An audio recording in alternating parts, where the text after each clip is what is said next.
افسر 15 ساله برخواد ده لسر پیای ده هم با خبات خود ده پیش زاروک خواه گذب خواه جبانا پاراستنا و خواب کرده ده ایرو افسر 6 روزا با پر روجراتی سوی راسه ایریشن ترکم مارو و دشوار تکرن هنگری شناجانیه یک ناسکری بهیت التحریر الشام یک بره ناسکری مبناغه جبهة النصر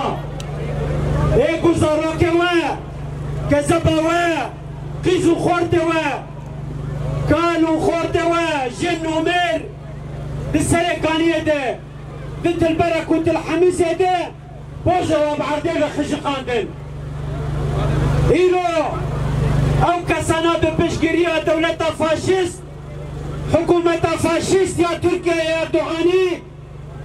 بي حجارة كده ده باكوري سوريا يلفي جاري دمنا جبل الزاوية ده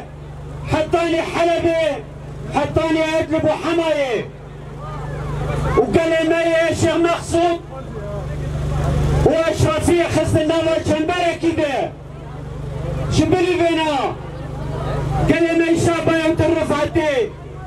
افسر بسيرو جاية برانبري زوردارية تشتا ودولة تركيا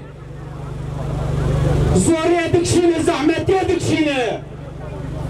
قال لي ما يدي شابه ايرو لكولانا دغسر مدرات زي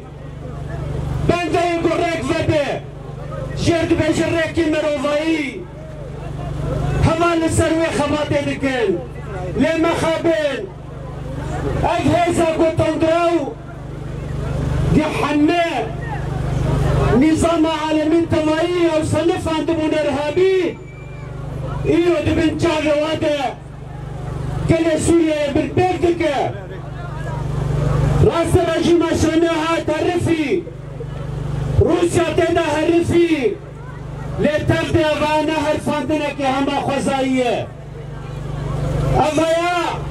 بالسيستم هدي داني قومبلو